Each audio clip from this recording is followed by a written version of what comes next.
We spend, well, a huge amount of energy trying to fix what's wrong, don't we? Hmm. Difficult relationships, career stuff, or just feeling generally blah.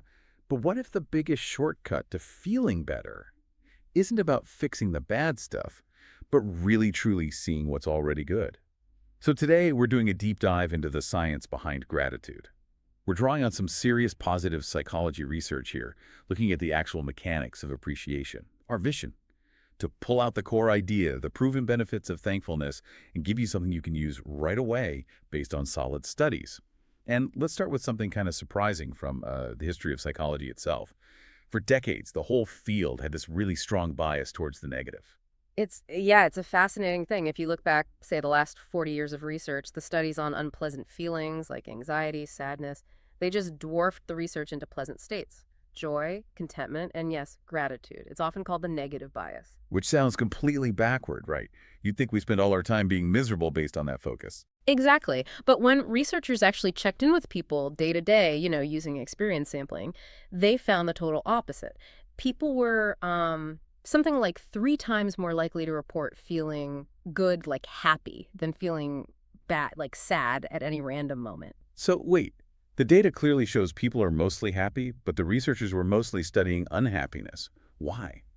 Why that disconnect? Well, the main thinking is based on this idea that bad is stronger than good. Negative stuff, threats, problems, trauma, it screams for attention. It needs fixing for survival. Ah, okay, so that urgent need to fix problems kind of hijacked the research agenda. Pretty much. It meant we kind of neglected studying how flourishing actually works until positive psychology really took off. We were so busy patching holes in the boat, we forgot to study how to build a better one, you could say. I like that analogy. Okay, so if that bias drove the research, how did psychologists eventually land on a solid definition for gratitude itself? Well, when we talk about gratitude as an emotion, it really needs 2 things. First, you have to acknowledge that something good happened to you. That's part one. Okay. But the second part is critical. Yeah. You have to recognize that someone else is mostly responsible for that good thing. It could be a concrete gift or ongoing support like in a marriage or even just something bad being taken away. That second part immediately makes it about connection, about relationships. Yeah, That feels important. And the word itself hints at this too, doesn't it? it really does. It's quite beautiful. Grateful comes from the Latin gratus, meaning pleasing or thankful, and it shares roots with grace, charis, in Greek. It suggests this ancient idea of getting something good you didn't necessarily earn or deserve. So like a true gift has an element of surprise, of exceeding expectations. Exactly. That sense that it went beyond what was strictly required or expected. That's often where the deepest gratitude comes from. Okay, so that's the feeling, the state of gratitude. Yeah. But the research also talks about trait gratitude, like it's part of someone's personality. How is someone with high trait gratitude different? Right. Trait gratitude usually shows up in 4 ways. How intensely they feel it, how often they feel it, how many different parts of their life they feel it in, that's the span. And importantly, how many different people they feel grateful towards for any one good thing, that's density. That last one, density, sounds really interesting, like a social multiplier effect. It absolutely is. Density means you see all the helping hands behind a good outcome. Think about, say, a college student graduating who has high trait gratitude. Okay. They don't just thank mom and dad. They thank the professor who wrote a letter, the advisor who helped with classes, maybe the financial aid office, even the friends who pulled all-nighters studying with them. They see the whole network. And recognizing that network must strengthen it, right? Hugely. It validates everyone's contribution and builds enormous social capital. They're basically reinforcing all those positive connections. Which brings us right to the big benefit. Gratitude isn't just a nice side effect of being happy, it actually causes happiness. That's right. Gratitude's often called the poster child of positive psychology for this reason. It's strongly, consistently linked to overall subjective well-being, or SWB. The correlations in the studies are really high, like between 0.41 and 0.68. Okay, for those of us not living in stats land, what does a correlation like zero point 0.6 actually mean in real life? It means it's a major factor. A correlation that high suggests gratitude explains a really significant chunk of why someone feels happy and satisfied with their life. If you know someone's general level of gratitude, you can predict their well-being, their life satisfaction, even lower stress levels pretty accurately. It's not minor, it's fundamental. And this leads to what the sources are calling the cycle of virtue. Precisely. It's not passive. Gratitude actively makes you notice and enjoy the good things already happening more. It amplifies the positive. Ah, yeah. That boost in enjoyment leads to better overall mood and well-being, which then makes you more likely to spot good things and appreciate the people responsible in the future. It's a positive feedback loop, an upward spiral. And this loops outwards into our social lives, too. We know people just tend to like grateful people more. Oh, definitely. Socially, gratitude is all about approach. When you thank someone sincerely, it strengthens that bond. It tells them their effort was seen and valued, making them more likely to help again. It builds trust. Right. There were studies looking at adjectives people like. Grateful was way up there in the top 12%, and ungrateful, almost rock bottom in the bottom 2%. Everyone recognizes gratitude oils the social wheels. Okay, so it's clearly powerful stuff. If we want to cultivate this, we need to understand the mechanics. Yeah. How does the brain actually do gratitude? What kicks off the cycle? It's very much a cognitive process. It's mindful. It depends on making 4 specific mental judgments or recognitions for the feeling to really click. We touched on the first 2. Right, recognizing the gift itself, something good happened, and recognizing the goodness of it, valuing it. Exactly. Then comes number 3, recognizing the goodness of the giver. This is crucial. You need to see that they had good intentions, that they perhaps made an effort or sacrifice. So if my colleague helps me finish a report, I need to think, okay, they skipped their lunch break to do this for me, not just, oh, they wanted the boss to see them helping. Precisely. If you think it was accidental or purely self-serving on their part, you miss recognition 3. Gratitude doesn't spark. And the 4th recognition loops back to that idea of grace, recognizing the gratuitousness of the gift. Meaning you see the benefit as going beyond what you strictly deserved or expected based on the social contract. If you feel entitled to it, like your salary, it's just a transaction. No gratitude needed. That entitlement piece feels like a major block. But before we get to blocks, there's this fascinating technique the research mentions for triggering gratitude, the George Bailey effect, mental subtraction. Tell us about that. Yes, it's a really powerful, slightly counterintuitive technique. It fights our usual focus on what we don't have. Mental subtraction is where you actively imagine the absence of something good that's usually there. Like, what would my life be like without my partner?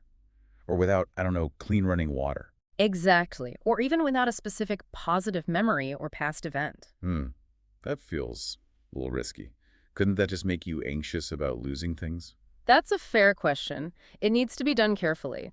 It's about vividly imagining the absence as a comparison point to the present reality, not as a future fear. The goal is to highlight how contingent the good thing is. It wasn't guaranteed. Okay. And studies show it works. Imagining a life without your partner, for example, reliably increases appreciation for their actual presence now. It works because it directly fights against what psychologists call the law of habituation. Hedonic adaptation. The fancy term for taking things for granted, like that new car smell that disappears after a month. Exactly that. We adapt. Consistent good things, a stable job, good health, a loving family, they just become the background noise, the new normal.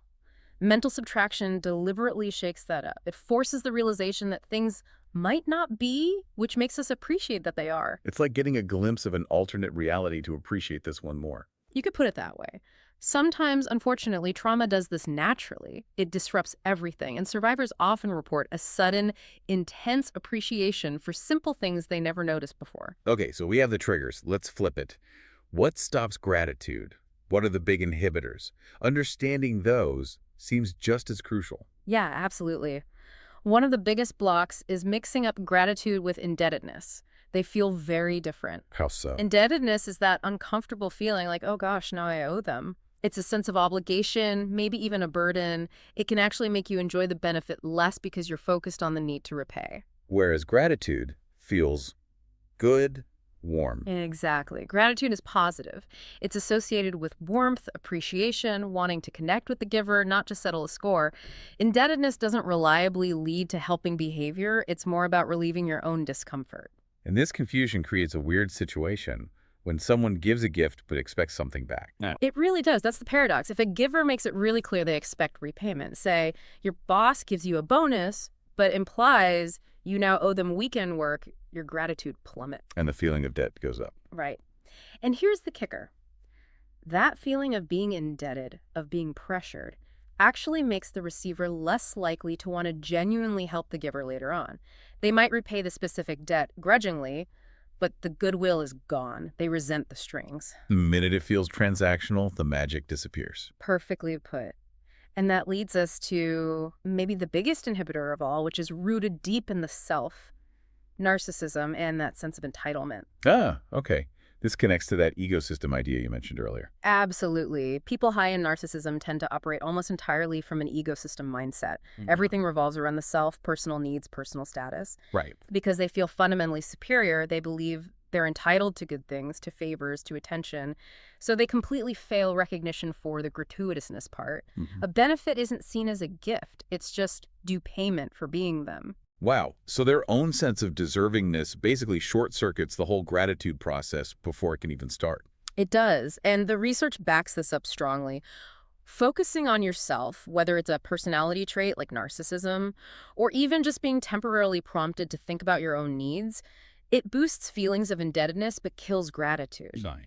Because gratitude requires you to shift your attention away from yourself and on to the giver, their intentions, their effort. If you're stuck inside your own head, ruminating on what you deserve or what you lack, you simply can't make that outward shift. And that's a huge reason why gratitude is so beneficial for mental health, isn't it? It directly counters that self-focus that drives things like anxiety and depression. It's a vital counterweight. Gratitude literally pulls your attention outwards. It offers a pathway out of that self-focused, often ruminative ecosystem trap and moves you towards what researchers like Crocker call the ecosystem mindset. Okay, tell me more about the ecosystem mindset. The ecosystem view sees the self as interconnected with others. It focuses on collaboration, mutual support, the well-being of the whole system, not just the individual part. It's about we more than me. So that's where things like social density and that cycle of virtue really flourish. Exactly. When you're in an ecosystem mindset, you naturally see yourself as part of a web of giving and receiving. Gratitude is the emotion that fuels that perception. It shifts your motivation away from pure self-interest towards connection and contributing to the larger good. That shift is fundamental for truly sustainable well-being. What's really striking me from all this is that gratitude isn't just a passive feeling that happens to us. It's like an active, intentional skill, a way of thinking. That's a great way to put it. It seems to act like an amplifier for the good stuff in life. It fights off the taking things for granted habit, builds our connections, helps us reframe difficulties. It sounds like something you can actually practice and get better at. You absolutely can. And given those strong links to well-being, even small, consistent practices can make a difference. Taking just, say, 30 seconds to really think about what life would be like without one good thing you usually overlook, that can be enough to start nudging that upward spiral. So really, the journey towards more well-being, moving away from that self-focused ecosystem, might just start with asking yourself, what am I taking for granted right now? That's often the most powerful first step. We'll leave you with a thought from G.K. Chesterton that captures that George Bailey effect perfectly, and maybe the essence of all appreciation. Until we realize that things might not be, we cannot realize that things are.